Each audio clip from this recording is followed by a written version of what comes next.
I'm not in your name. I'm not in your way. Walk. Back Walk. I'm not in your way.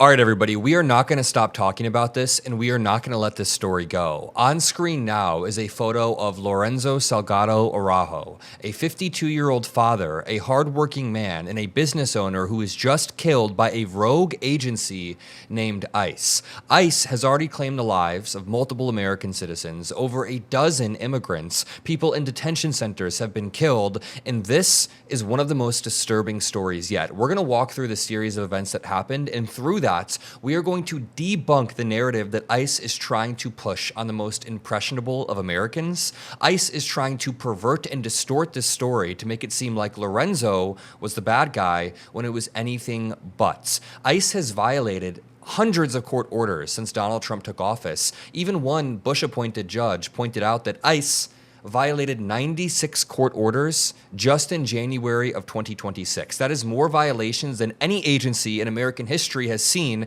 ever. And ICE did that in one singular month. So I don't want to hear that ICE is protecting us. I don't want to hear that ICE is doing their jobs. ICE is doing the opposite of making us safer. ICE is violating laws, killing people, and this story is uniquely tragic. I want to walk through it in a steady-handed manner because we cannot let this go. The victim in this case is Lorenzo Salgado Araujo, a man who had lived in the United States for roughly 35 years, who had built a life in the United States, built a family, had 3 kids that are contributing members of society. One of his sons is a teacher and gave an amazing, heartbreaking speech about justice that I'll show you in just one moment, saying that there needs to be justice for this. He lays out the series of events. He lays out what happened to his father, and even Mexican President Claudia Sheinbaum has come out and spoken about this, saying that Mexico may take legal measures against the United States for these ICE raids. I mean, ICE is out of control.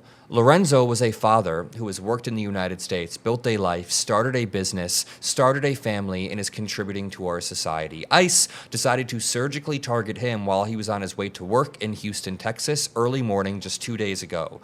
ICE targets him in an unmarked vehicle. There's no indicators or signifiers showing that it's ICE. He's just being followed by an unmarked vehicle very closely. Lorenzo doesn't do anything wrong. He's going to pick up his workers before he starts the construction job, and ICE pulls it over, shoots him, and kills him. We're going to walk through all of it in a steady-handed manner. Sometimes these types of videos get suppressed by the YouTube algorithm, so if you want to help us boost it, you can hit the like below. But it's very important that I contextualize just how dangerous ICE has truly become. Before I show you the heart-wrenching video of Lorenzo on the ground next to this vehicle, let me show you a separate video of a separate incident that has happened since then. This was recorded on camera. This is an ICE agent, multiple ICE agents trying to detain a young man. They smash the young man's head into the rock, and then they try to attack the cameraman for pointing this out and recording this. It says, ICE slams man's head into stone wall, sending him to hospital with fractured skull. The man's hands were already behind his back. Agents then physically assault legal observers as soon as they realize they're on camera. They threaten to shoot the witnesses with a taser, even firing it up.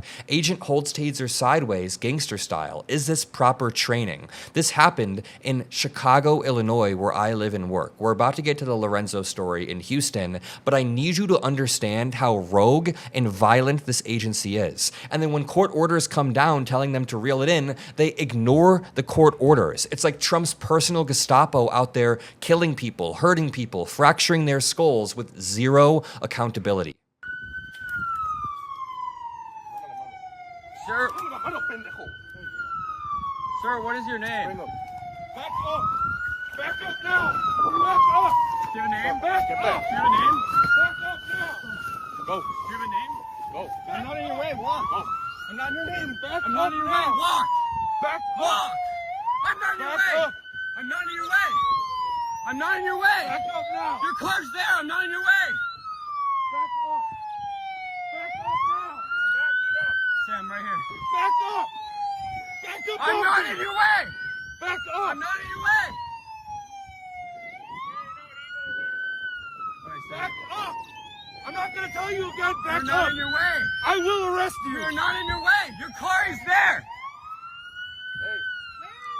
Genuinely fuck these people. Genuinely fuck these ICE agents. Look at this. The moment that he decides to lose his temper and gets a little bit violent, you can see the physical representation of cowardice. He puts his mask up in order to cover his face because they know that what they're doing is wrong. They know that what they're doing is illegal. And they decide to chase these, it looks like young men, like maybe teenage boys, out of the woods, hold his taser, gangster style, sideways. He charges his taser up and threatens the young men for simply exercising their constitutional right to film officers. This is despicable. This is disgusting. And I thought this was important to show you before we jump in to the tragic story of Lorenzo Salgado Araujo. So again, he had lived in the United States for 35 years. According to his family and his son, which we'll show you in 1 second, he was a hardworking businessman who just loved this country, loved his family, and wanted to continue living his life, and that was ripped away from him by the United States government.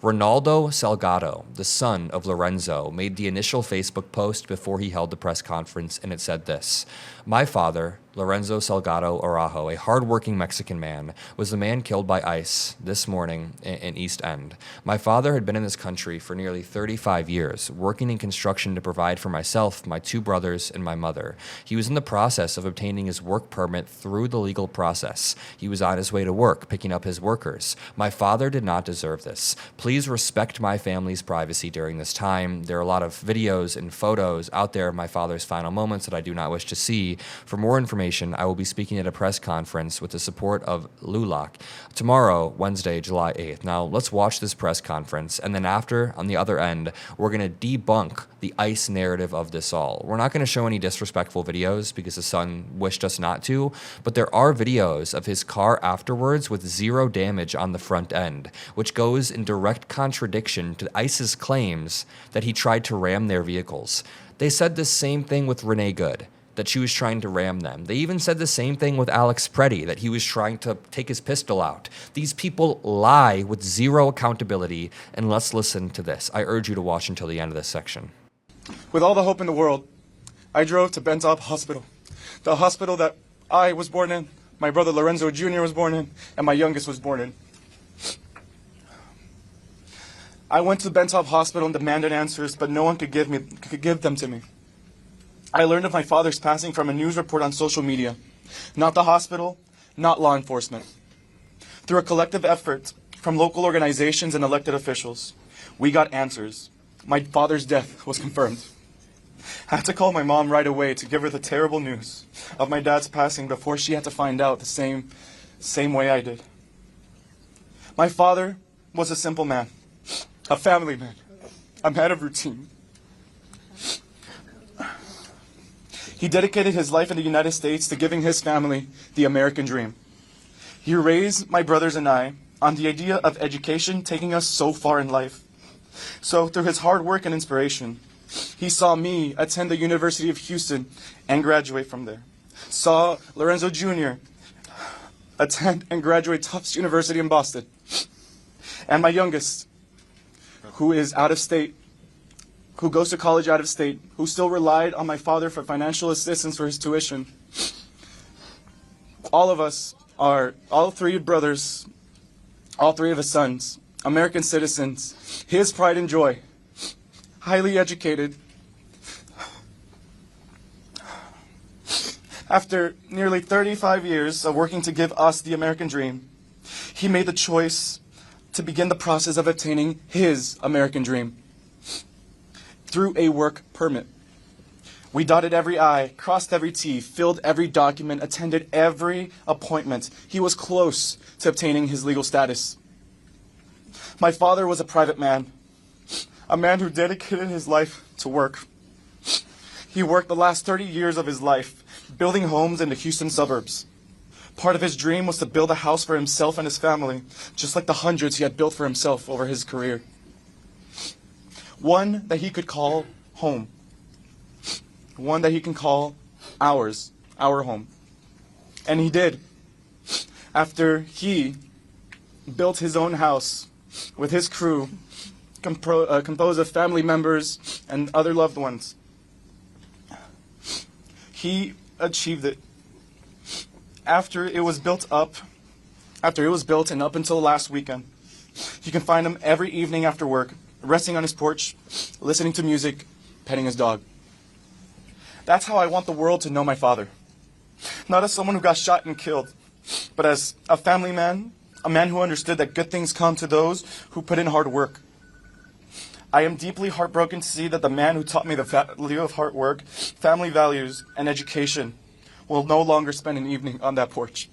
I don't blame you guys for tearing up, because I'm tearing up a bit too in the audience. But just know that we are all pissed about this. I am as pissed about this as you guys are, and we need to push back against this administration. Sorry, that just made me very sad for a second. It's hard watching the brother comfort his other brother while they're both very, very visibly heartbroken. And I like what he said. He doesn't want his father to be remembered as a man who was shot and killed. He wants his father to be remembered as a hardworking American who fought for the American dream. That very American dream that he gave his sons was taken away from him. The American government took it away from him. The American government is ripping the American dream away from hardworking individuals. And I want to show you the ICE narrative and how absolutely bullshit it is. So you can watch this video right here. This one is a little bit hard to watch, of a car driving past after the shooting happened. And on the right-hand side, you see the white van that is owned by Lorenzo. The white van was being followed by unmarked vehicles. At first, it was one unmarked vehicle following them around, no sirens, no indicators, nothing like that. Let me just show you this.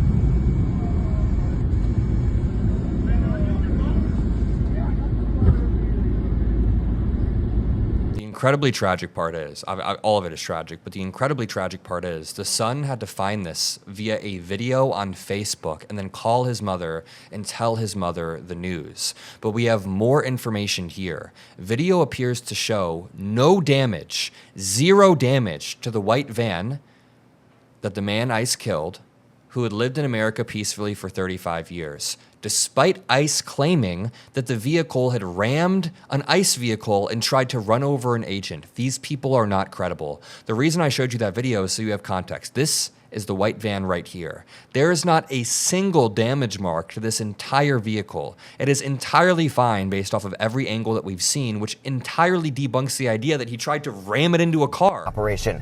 ICE claims Lorenzo Salgado Araujo rammed a law enforcement vehicle with it. Yet another angle right here. No damage. Van and tried to run over an agent, and ICE says their agent fired in self-defense. It was not self-defense. There is zero way it was self-defense. Here's another video showing the moments before ICE shot the worker who lived in the United States, Lorenzo. It appears to show that ICE was attempting to initiate contact with his vehicle. ICE was following him around. ICE was trying to hit him. Over. You can see Salgado here making a U-turn. There it is right there. The white van makes the U-turn, as you're going to see the unmarked car here in black trying to force the car going the opposite direction. Now, this is right before Salgado is ultimately shot.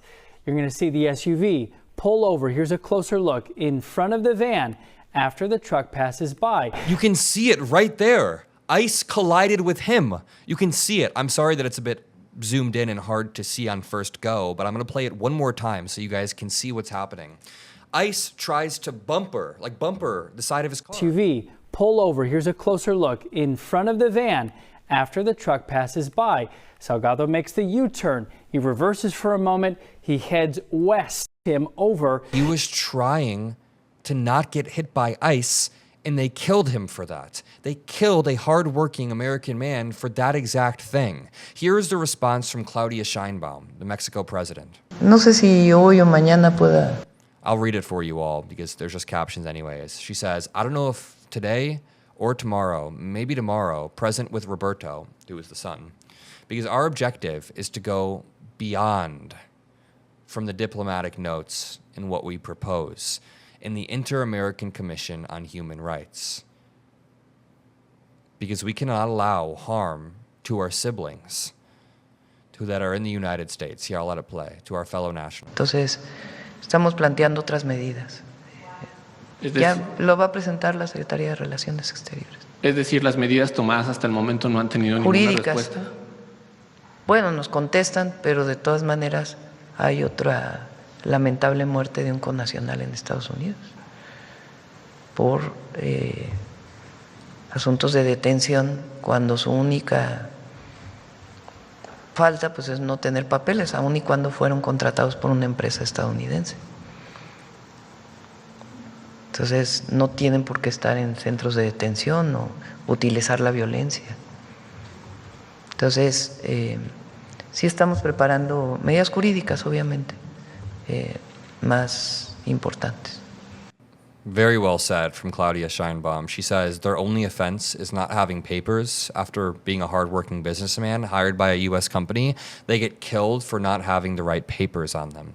Mayor Zohran Mamdani of New York led the way and said Lorenzo Salgado Araujo called Houston home for 35 years. On Tuesday, an ICE agent shot and killed him. His family learned of his death from a video before anyone bothered to knock on their door. New York City stands with the Salgado family in demanding a full, independent investigation and real accountability. Again, the situation happened in New York, but you're just seeing national leadership from Mayor Mamdani right here. To the Salgado family and any immigrant family in this city living in fear, we grieve with you, and we will continue to stand beside you in the pursuit of justice. Abolish ICE. Abolish ICE. It's okay to have an internal immigration enforcement system. We had that before ICE. We had that in the 90s, and they were actually reasonable. They weren't under total control of the president and whichever department wants to control them on any given day.